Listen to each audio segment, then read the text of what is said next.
Dr. Meera Srinivasan. I'm a very senior consultant gynecologist and obstetrician. I have been practicing for 40 years in Delhi, then in Madhya Pradesh, and now in Tamil Nadu and Chennai. And I have a multifarious practice. It is a multi-specialty. I wear something like a jack of all trades, a family practitioner hat also often.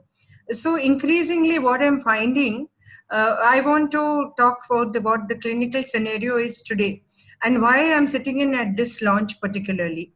I'll just mention 3-4 type of, the case studies where the type of patients coming in now, practice is changing. There was a girl, actually I had delivered her mother. So this girl I was seeing from the time she was a baby. And the whole family comes to me, whether they have an appendicitis, they have a kidney stone, they have a delivery, they have whatever they have, they come first to me. So this child was my special baby. As a teenager, she was very chubby and she had polycystic ovary. But before marriage, she managed to lose weight. She did a diet modification, did a lot of exercise and regularized her periods. And I thought, wonderful, now things will go very well for her. After 6 months, she came to my hospital, flanked by 2 stressed out ladies. One was her mom, the other was her mom-in-law, her mother-in-law. And typically, like what happens in our Indian milieu, even before they could even sit down on the consultation chairs, the mother-in-law started. I believe you are a family doctor since many years. See, it is 6 months since she got married, and there is no pregnancy as yet. You check her and tell me what's wrong with her. So now this is a wheels within wheels situation where you have to be very diplomatic also. You should not further increases the stresses and strains in the family. I did all the lab tests for her. I did an ultrasound scan and there was a deficiency in the ovulation. And so I started the ovulation stimulation protocols. Things were going well for her. Now and then I would ask, what about your husband? Because in these matters, where there is no infertility, that is no conception, despite unprotected intercourse for a period of 12 months, now I would even say in 6 months. So I asked that, where is your husband? I would like to treat you as a couple. I would like to see him also. Every time the answer would be evasive, that no doctor, my son is very busy. He's a businessman, he can't come. I'll ask him to come some Sunday, surely I'll ask him to come. This went on for 3 months. Every month what would happen is, all 3 would come back to my hospital and I would be, like grilled. And doctor, she got her periods again. Doctor, please do a good treatment, doctor. Oh my God, I said, after 40 years of practice, I have to pass an exam here. So, but at the end of 3 months, I put my foot down and I said, no, I want to see the husband also. Otherwise, at present, I cannot continue the treatment. So the husband came. We did a testing, semen testing, that's a sperm testing for him. And his count was only 10 million. You see, a good sperm count should be 60 million and above. It was just 10 million. So the actual problem here was the male factor. Another case study, one of my patients, she used to come occasionally for some small ailments, never for her infertility. But it was 3 years since she got married. And after that, she had not conceived in these 3 years. One day she called me suddenly and she told me, the doctor, I need to see you urgently today itself. I said, okay, come. What's the matter? Do come. So she came. She was absolutely stressed out. And the thing what had happened was, the previous day, her sister-in-law's Simandam, what in Hindi you call Godbharai, and the 7th month pregnancy ceremony, which is a big thing in India, that had taken place. And since this girl did not have a baby, she was barren, she was banished for 24 hours to a room and asked not to show her face till the auspicious function was over. So that was a straw which broke the camel's back. And she became very, very upset. So she had come to me. I went through all her files again, whatever treatment she had done for infertility outside. And I said, is there any other input which you have missed or which you have forgotten? Then she broke down and she said, doctor, 2 years before this, my husband had a semen analysis done And the count was, there was actually no sperm seen in the semen analysis. It was an azoospermia. But he was embarrassed to tell this to his parents and family people. And so she also felt I should not, degrade him. She never also opened her mouth. So actual problem was again the male factor. A third type of patient who came recently, this was a young boy, very handsome, very intelligent guy, but not very well-to-do.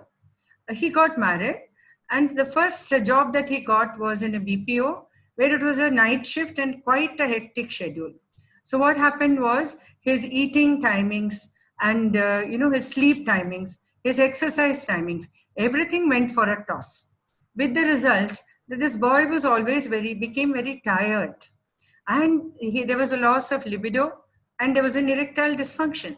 So the poor guy, a newly married guy, he went into almost into depression, thinking that, oh, I am impotent. This is another was just a few days back. You see, like the wife was having recurrent infections, uterine infections, urinary infection. So when they did not get a baby, everybody said, oh, she gets repeated infection, some problem must be there with her. Her husband also didn't come for checkup. A nice, handsome, successful guy, successful financially and in every way, very fit and very good looking. But I said, anyway, let's do your semen test. Once we did the semen test, he found it so stressful to go and give a semen sample itself, first of all. And then there was a problem in his sperm count. Now we are treating him, but unfortunately, every time he has to give a semen sample, he says, oh God, doctor, I'm always worried. Is the semen too watery? Is it too little in quantity? So such a guy who was, very laid back and cool and calm, now has become so stressed out. So why I'm talking about all this is that like the WHO says, global male infertility is now we have around 72.4 million cases annually. And in India, it is 15 to 20 million cases, where the male factor is around 40% and female factor was 40%. Others were 15 to 20 was often unknown, unexplained, or other causes. Unfortunately, in some Indian states, the male factor is now even 50%. So what is this male factor? It could be a poor motility, that is asthenospermia, that is these little squiggly things there with the tail, curved tail, those are the sperms. So if the sperm movement is poor, it cannot reach the egg and fertilize the egg. So that is asthenospermia. If you have a low sperm count, that is oligospermia. And you could have abnormal sperm structure, that is teratospermia. Unless the structure is good, it cannot reach the egg and it cannot fertilize the egg. Apart from that, erectile dysfunctions and poor libido, poor sex urge. All these are the male factors. All India Institute of Medical Sciences recently gave a very shocking statistic that 3 decades ago, the average Indian male sperm count was 60 million. But today, it is 20 million. So what is this? What is the reason for this shocking decline in the sperm count and quality, and also increasing impotence, decreased libido, increasing incidence of erectile dysfunctions? As you could see from here, there's smoking, tobacco intake, alcohol, obesity. Yeah, obesity, of course, because of the lifestyle. There's so much change in the lifestyle. Diabetes. Diabetes is causing a lot of loss of libido, poor sexual performance, poor sperm count and motility. And we know that India is becoming notorious for being the diabetes, the country and the capital of the world almost. We seem to be having such a large percentage of the world's diabetics. Irregular lifestyle also. And anything which increases the scrotal temperature. Anything which increases scrotal temperature, for example, welders, those who work in factories, those who sit for long periods with a laptop, those who are driving a vehicle, especially a two-wheeler, continuously for a long time, for at least more than 2 hours, continuously. So even a 1 degree increase in the scrotal temperature can cause a depression of 14% in sperm count, the decreased ejaculation volume, and increase the abdominal sperms.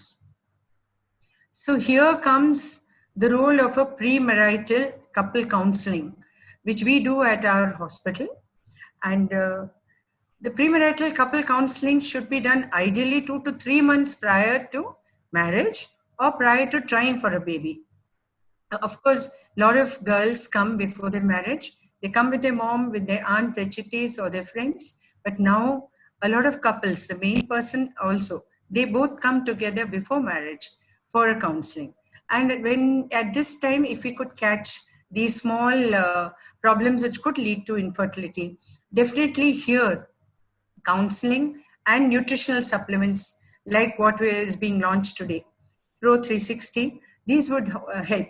Definitely prevention is better than cure, better than having to go for, costly treatments and stressful treatments, costly, which like the ICSI and all, like the what you call test tube baby, where you have to spend in lakhs. So come 2 to 3 months prior to your marriage or prior to when you're planning to start a pregnancy.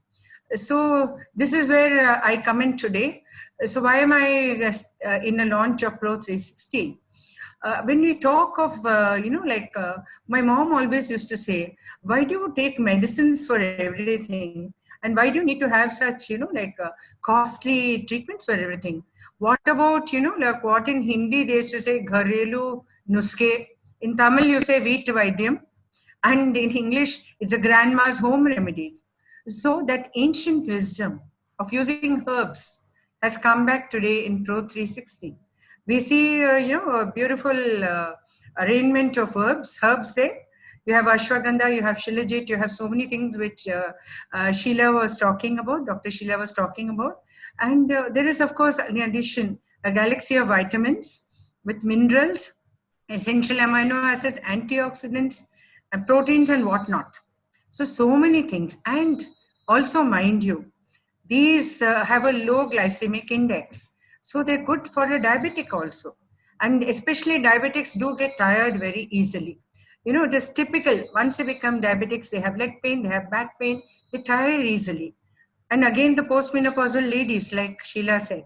So these are the people who definitely benefit with a beautiful supplement which has such a galaxy of things. And maybe this could be also first line of management here. So obviously the advantages of taking these sort of supplements, they're non-invasive, and it increases the male hormone testosterone, it increases libido, the sperm count, quality. They also protect the sperms till they mature. And that's what the ancient scriptures mention, no? Ashwagandha, shilajit, a herb from the Himalayas, maca root, which was used in the Peruvian Andes, not only for the warriors to make them strong, it was also used to produce good livestock. And of course, you have positive side effects also of all these. Some of these lower cholesterol, some of them lower the blood pressure. Some of the ingredients of Pro 360 improve the digestion, the memory, and the blood circulation. Above all, of course, we are in Corona times. COVID-19 is sitting on our heads like a nemesis. See, a few days back, one of my patients, young patients, she's a young mother. She's a working woman, working from home. She has to look after her family also. And she says, doctor, I'm just at my wit's end. Why? I said, what happened?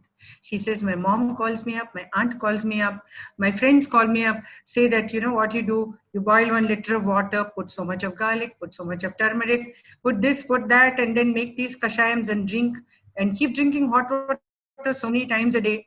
All this will give you a lot of immunity. She said, doctor, where do I have the time for all this? I agreed with her. I said, see, I totally agree with you. Even I don't have time for all this. So in such Corona times, 2 spoons of a thing Pro 360, 2 spoons of this powder, if it gives me an immunity boost, wow, it's wonderful. So this would help, of course, in an immunity boost also. And in these times, especially for those who are at higher risk, the pregnant ladies, postmenopausal ladies, the older generation, 55 and above, for all of them, these supplements, I think, would be very good. So in conclusion, I really congratulate GMN Healthcare, CEO Megha and Dr. Shashila Shashikumar.